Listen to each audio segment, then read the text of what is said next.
네, 역사책을 보면 역사를 기록하거나 또 편집한 사람의 어떤 관점을 저희가 알 수가 있습니다. 그러니까 모든 것을 역사에 담을 수가 없기 때문에 저자가 중요하게 생각하는 어떤 시간이나 어떤 사건을 거기에 넣고 기록하는 것이 일반적인 일입니다. 물론 성경은 역사책은 아닙니다. 하지만 분명히 역사적인 기록들을 다 담고 있습니다. 성경이 하나님의 감동으로 또 하나님의 관점으로 쓰여진 것을 우리가 믿는다면 성경의 기록 가운데 하나님의 관점이 사람과의 관점과는 다르고 또 하나님의 시선이 어디에 머무르는지를 우리가 발견할 수가 있습니다. 오늘 우리가 읽은 이 사무엘하 11장은 다윗이 타인의 아내를 탐하고 그의 남편을 죽인 죄악을 기록하고 있습니다. 성경 전체 가운데 가장 유명한 스캔들이자 간음의 범죄라고 할 수 있습니다. 역사적으로 보면 그 당시에 통일된 이스라엘 왕국이 암몬과의 전쟁을 치르는 것이 중요한 일입니다. 그게 바로 어제까지 있었던 말씀이고요. 그런데 하나님께서는 그 시선을 어떤 가나안 땅의 그 국제 정세에서 이렇게 옮기셔서 궁궐 안에 있는 한 사람, 그 한 사람이 유혹에 무너지고 범죄하는 것으로 하나님의 시선을 이렇게 옮기십니다. 이스라엘이 이방 민족과의 그 치열한 전쟁을 치르는 것이 분명히 하나님 나라의 하나님의 구성 역사에 중요한 일이지만 그만큼이나 아니 그보다 더 중요한 것이 한 사람의 영적 싸움이라고 하나님께서 우리에게 말씀하고 계십니다. 오늘 이 본문 말씀을 통해 하나님께서 죄에 대해서 그리고 죄인에 대해서 그리고 그 죄와 죄인에 대한 하나님의 일하심을 우리가 함께 살펴보기를 원합니다. 이를 통해서 다윗이 밧세바를 범하는 이 죄악을 기록하시고 우리로 하여금 이 새벽 아침에 이 말씀 앞에 서게 하신 하나님의 뜻이 우리 가운데 이루어지기를 간절히 축원합니다. 우리가 가장 먼저 살펴볼 것은 죄의 속성에 대한 것입니다.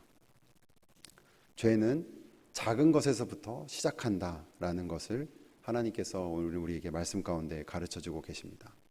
1절 말씀, 오늘 본문 11장 1절 말씀을 제가 읽겠습니다. 그 해가 돌아와 왕들이 출전할 때가 되매 다윗이 요압과 그에게 있는 그의 부하들과 온 이스라엘 군대를 보내니 그들이 암몬 자손을 멸하고 랍바를 에워쌌고 다윗은 예루살렘에 그대로 있더라. 여기서 그 해가 돌아와 왕들이 출전할 때가 되매라는 이 구절, 오늘의 사건이 앞선 이 10장에서의 암몬과의 전쟁과 연관되어 있음을 분명히 말하고 있습니다. 특히 왕들이 출전할 때가 되었다라는 말은 전쟁 가운데 다시 암몬으로 이스라엘이 출전할 때가 됐다라는 것을 말하고 있습니다. 아마 시기적인 것은 겨울이 지나 봄이 다시 되어서 전쟁할 때를 말하고 있는 것 같습니다. 이 전쟁의 중요도는 1절의 후반부에 이렇게 기록되어 있습니다. 다윗이 요압과 그의 부하들과 온 이스라엘 군대들을 보냈다라고 말하고 있습니다. 그러니까 이 전쟁을 위해서 요압 장군과 그리고 온 이스라엘 군대가 그 군력을 암몬을 치러 가는까지 보낸 상황이 된 것입니다. 그런데 성경의 저자는 이 1절 안에서 이와 대조되게 이렇게 말하고 있습니다. 다윗은 예루살렘에 그대로 있더라. 다윗이 왕으로서 전장에 나가지 않고 예루살렘에 남아 있었다라는 것은 그가 어떠한 면에서 나태와 태만에 빠졌다라는 것을 보여주고 있습니다. 성경은 그가 어떤 이유에서 전장에 나가지 않고 또 궁궐에 남아 있는지를 이렇게 자세히 설명하고 말해주고 있지는 않습니다. 그렇지만 분명한 것은 그가 왕으로서 자신의 사명을 지금 다하고 있지 않다라는 것입니다. 여러분, 처음부터 적극적으로 내가 죄를 짓겠다라고 마음먹는 사람은 거의 없습니다. 죄는 대부분은 사소한 것 하나서부터 무너지는 것이고, 그 하나하나가 계속해서 도미노처럼 연결되고 무너져서 그것이 눈덩이처럼 범죄에 더 큰 죄악을 이르게 하는 것이 일반적인 죄의 속성입니다. 다윗에게는 그 하나의 시작이 바로 이 나태함이었습니다. 그가 하나님의 사명에 따라 있어야 할 곳이 있다면 그곳은 다른 군사들처럼 전쟁터였습니다. 그런데 그가 나태함의 유혹에 빠지자 그는 자신이 있어야 할 곳에 있지 않았습니다. 그 나태함은 다윗으로 하여금 해야 할 일을 하지 않게 하였고, 더 나아가 하지 말아야 할 일을 하게 했습니다. 2절 말씀을 제가 읽겠습니다. 저녁 때에 다윗이 그의 침상에서 일어나 왕궁 옥상에서 거닐다가 그곳에서 보니 한 여인이 목욕을 하는데 심히 아름다워 보이는지라. 여기서 다윗이 침상에서 일어난 시간이 언제라고 적혀 있습니까? 저녁 때라고 나와 있습니다. 다윗이 저녁 때에 침상에서 일어날 정도로 그는 뭔가 지금 나태한 상황이라고 볼 수가 있습니다. 할 일을 하지 않았고, 또 왕궁 옥상을 혼자서 서성일 정도로 그는 뭔가 무료하고 뭔가 나태한 상황을 지금 이 한 절 가운데 보여주고 있습니다. 그때 그에게 강한 유혹이 찾아오게 됩니다. 멀리서 목욕을 하는 여인을 바라보게 되고, 그 여인이 누구인지 알아보도록 지시하게 됩니다. 조금씩 더 적극적으로 나아가게 됩니다. 이처럼 작은 방심과 나태함이 다윗에게 안목의 정욕을 일으키도록 하였고, 결국 우리 모두가 아는 것처럼 다윗은 그 여인과 동침하는 죄악을 범하게 되며, 그 죄악은 그 뒤에는 더 커지게 되어서 의롭고 충성스러운 그의 부하를 살인하는 죄까지 범하게 됩니다. 사랑하는 하늘의 성도 여러분, 이와 같은 죄의 속성이 우리에게도 동일하게 일어나고 있지는 않습니까? 하나님께서 우리에게 맡기신 사명의 자리가 있습니다. 근데 그 사명의 자리에서 우리가 벗어나 있고, 혹은 그 책임을 다하고 있지 않을 때 나태함의 틈을 타고 우리는 죄의 유혹을 받을 때가 많이 있습니다. 집중해서 바쁜 업무를 다 마치고 집에 들어와서 소파에 앉아서 혼자서 스마트폰을 이렇게 볼 때에 음란한 유혹이 순간 찾아오는 경우가 많이 있습니다. 가정에서 떠나 약간의 일탈을 위해서 뭔가 자신이 즐길 수 있는 것들을 서성이며 찾을 때에 죄의 유혹이 찾아오는 경우가 우리에게 참으로 많이 있습니다. 오늘 말씀은 우리가 인지하지 못하고 있는 그 작은 게으름과 또 나태함이 우리를 어떻게 범죄에 이르게 하는지를 정말 가르쳐주고 있고 또 경고하고 있습니다. 죄의 속성에 이어서 또 두 번째로 오늘 본문 가운데 살펴볼 것은 죄인에 대한 것입니다. 오늘 말씀은 인간이 얼마나 죄에 무기력한가를 정말 알려주고 있습니다. 지금 우리는 다윗의 범죄함을 말하고 있습니다. 그런데 다윗이 어떠한 사람입니까? 우리가 다윗이 얼마나 하나님의 마음에 합한 사람이고 얼마나 특별한 성경의 인물인지 우리 모두가 증명할 수 있을 만큼 다윗은 참으로 특별한 사람입니다. 다윗은 그 당시에 가장 의로운 사람이었고, 우리가 구약 전체를 보아도 정말로 의롭고 하나님의 말씀을 순종하는 하나님의 사람이라고 우리가 당당히 말할 수 있는 사람 중에 한 명입니다. 그 이름이 갖고 있는 것처럼 그는 하나님의 사랑을 받는 자였고 하나님을 진심으로 사랑하는 자였습니다. 다윗은 골리앗을 앞에 두고 하나님을 신뢰하며 나아가며 그를 무너뜨릴 수 있는 믿음을 가진 자였습니다. 그리고 그가 왕이 되어서 성전을 완성했을 때 사무엘하 7장 2절에 이렇게 말하고 있습니다. 나는 백향목 궁에 살거늘 하나님의 괴는 휘장 가운데 있도다 라고 말하며 정말로 하나님을 생각하고 하나님의 처소를 생각하는, 그런 사람이었습니다. 그러한 다윗이 오늘 이 사무엘하 11장에서는 이렇게 속절없이 계속해서 죄에 무너지고 있는, 죄의 유혹에 넘어져 가고 있는 것을 보면 인간이 얼마나 죄의 유혹 앞에 약한 존재인 것인 것을 우리가 알 수가 있습니다. 전쟁으로 비유하자면 영적으로 경건의 능력이 가장 센 다윗이 우리 앞에 있습니다. 근데 그 다윗이 죄의 유혹에 속절없이 당하며 무너져 가고 있는 것이 바로 오늘 이 장면입니다. 다윗이 이렇게 죄에 연약하고 무너지고 있는다면 하물며 우리와 같은 자들은, 우리가 갖고 있는 그 의지와 능력은 얼마나 보잘것없겠습니까? 우리 중에 가장 내세울만 하고 가장 견고하다고 할 수 있는 다윗이 오늘 이 성경 말씀 가운데 죄에서 쓰러져 가는 것을 보며 우리는 우리가 안에 죄의 유혹에 맞설 힘이 우리 안에는 없다라는 사실을 알게 됩니다. 오늘 본문에는 창세기 3장에서 창세기 3장에서 아담과 하와를 유혹하는 것 같은, 혹은 욥기 1장에서 사탄이 하나님께 나오는 것처럼 사탄이 직접 등장하고 있지 않지만 다윗을 무너뜨리기 위해 사탄이 얼마나 집요하게 유혹하고 있는지를 알 수가 있습니다. 베드로전서 5장 8절에 베드로 사도께서 우리에게 이렇게 경고하고 있습니다. 근신하라, 깨어라, 너희 대적 마귀가 우는 사자같이 두루다니며 삼킬 자를 찾나니. 사탄은 분명 사망의 권세를 잃었지만 여전히 이 시대에도 거짓과 유혹으로 삼킬 자를 찾고 있으며 우리를 넘어뜨리려 하고 있습니다. 그 어느 누구도 사탄의 유혹을 받고 있지 않다고 아무도 말할 수가 없습니다.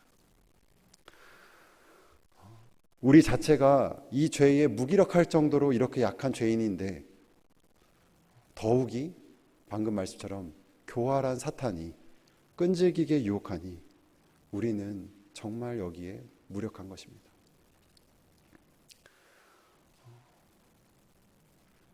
저에게는 죄인의 속성에 대해서 제 스스로 바라보고 묵상하게 된 때가 있었습니다.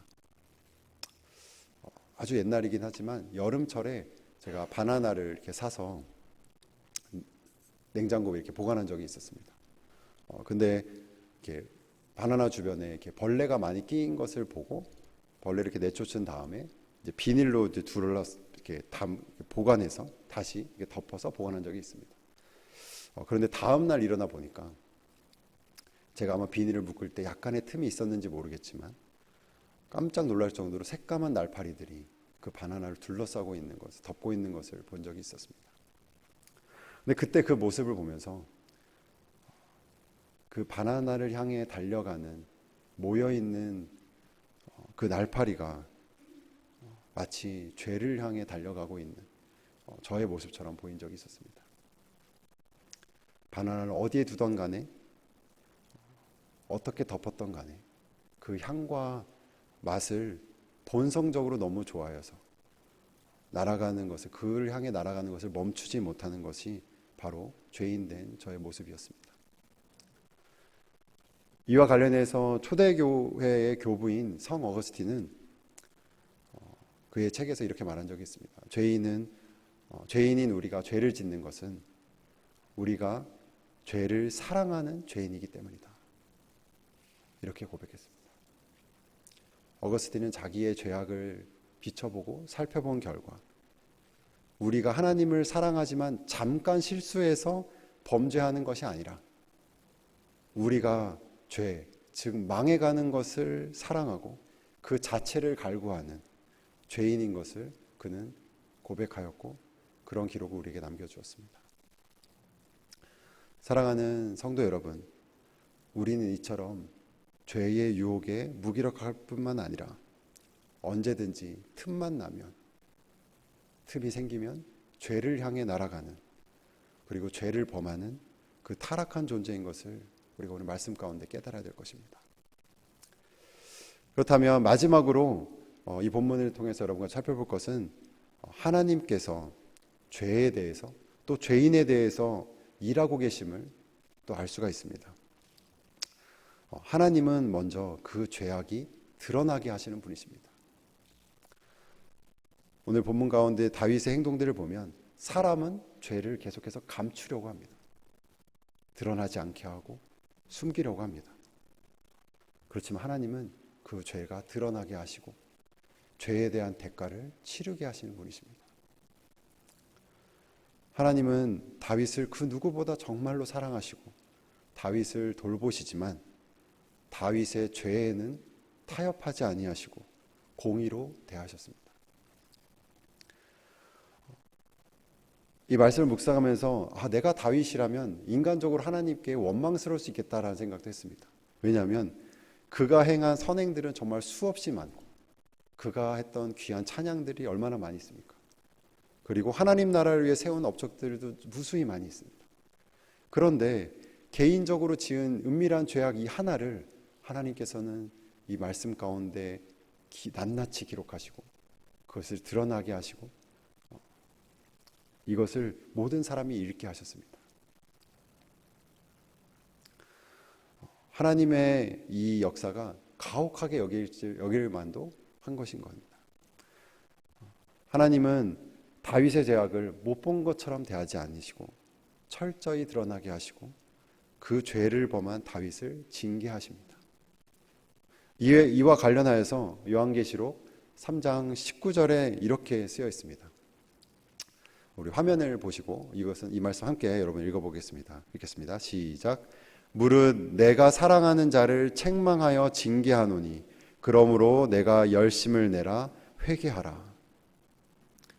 하나님께서 사랑하시는 그 자를 책망하고 그 죄악에 대해서 징계하신다고 말씀하신 것처럼 하나님은 다윗을 진정 사랑하셨기 때문에 그의 죄악을 드러나게 하셨고 그것을 꾸짖으시며 징계하신 것입니다.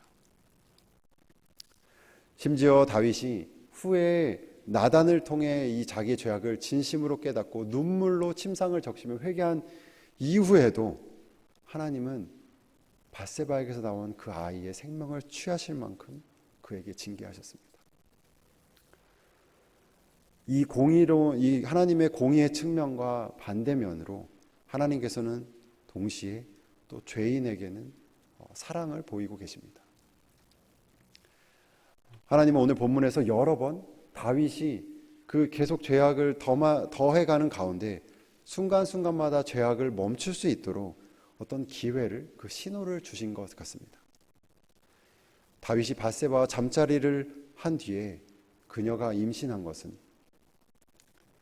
그의 범죄를 더 이상 숨길 수가 없기 때문에 그때라도 하나님 앞에 나가서 회개하고 이것을 멈출 수 있는 것을 하나님께서 기다리신 것이라고 볼 수가 있습니다. 밧세바가 임신했다는 사실을 알자마자 다윗은 자신의 죄악이 탄로날까 두려워서 우리아를 전쟁에서 데려와 그의 아내와 동침하게 강권합니다.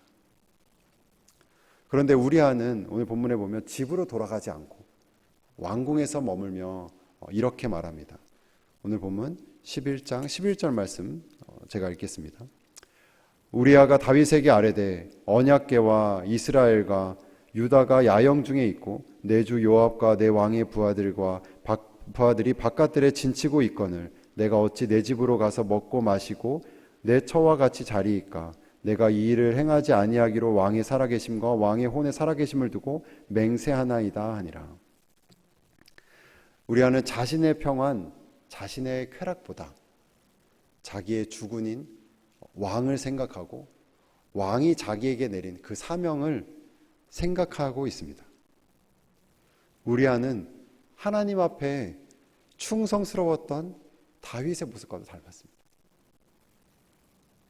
우리아가 방금 읽은 말씀 가운데 내가 어찌 내 집으로 가서 먹고 마시리까 라고 이 고백하는 것을 볼 것을 다윗이 들었을 때 하나님은 다윗으로 하여금 우리아의 충성을 보고 자신의 진정한 왕인 그 하나님에 대한 마음을 다윗이 회복하고 돌이킬 것을 기대하신 것입니다. 하나님은 우리에게도 우리의 죄악을 멈추고 또 돌이킬 것을 강권하고 계십니다.